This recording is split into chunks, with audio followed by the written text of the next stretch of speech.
That's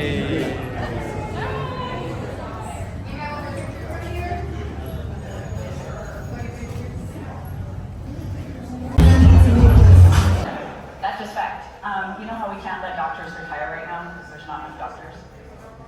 That's going to be about building and reimagining sort of capital, including the very plumbing by which capital flows, which in turn requires us to think about how investors make decisions, how they can even see the values and the ideas that are being... I love that. So in there I heard infrastructure, I heard access to the technologies, access to capital, systems.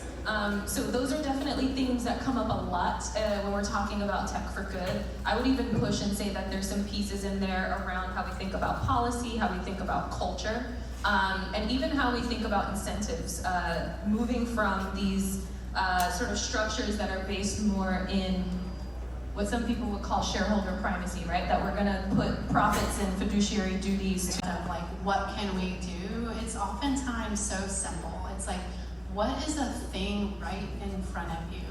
Whether it's big or small, what problem are you seeing in your community, in your ecosystem of entrepreneurs, or whatever ecosystem you're in? What is that thing that you can do? And it's often right in front of your face, and it's very simple, and it's just answering that call. It's stepping into whatever is that hard, bold next step that requires you to step forward and be courageous. And I think for me, life is all about that. Just take that next step, be bold, and lean into whatever challenge is right in front of you. Yeah, for me, let's see if I can get a little crowd advantage.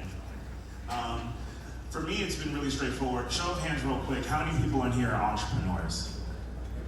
Okay, great.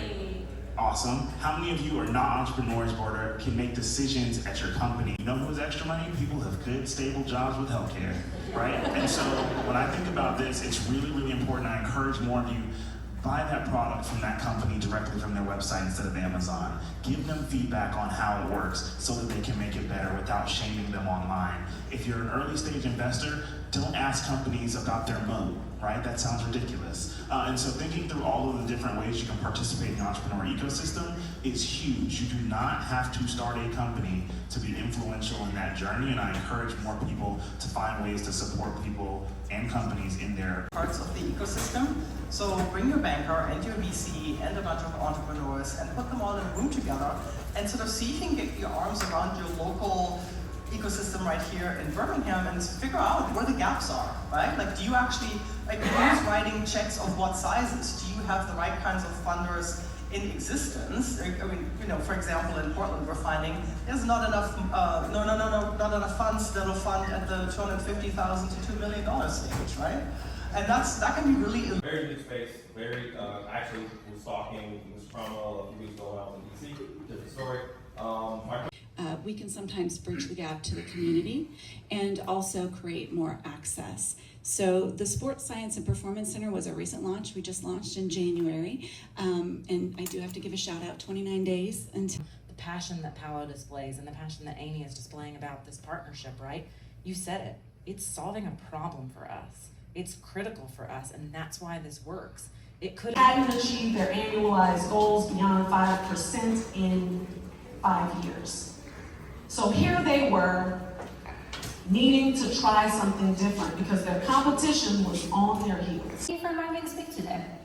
My name is Frances Haugen, and the way most of you, if you've heard me at all, know of me, is that I was the one who brought forward 22,000 pages of Facebook documents in the fall of 2021 in a round of reporting that ended up resulting in hundreds of stories from tens of outlets around the world, known as the Facebook Files. Since then, the information in those documents has taken on a life of its own. These documents were the first proof that Facebook had been systematically lying about a large number of public safety issues, ranging from the mental health of kids to enabling human trafficking or facilitating cartels. Huge range of things where people had never even thought to put two and two together. Facebook had been tracking for years and knew these platforms were harmful, but was systematically underinvesting in safety features. One of the things that, so we could dig through, one of the outcomes that has come from, that we do know that line, was that the federal government was able to subpoena huge numbers of documents. The states were able. Consensus values was, at Facebook, nothing is false until a third-party fact checker has done a little bit of journalism and said this piece of content. Tiny parting thought, which is often talking about social media is really depressing.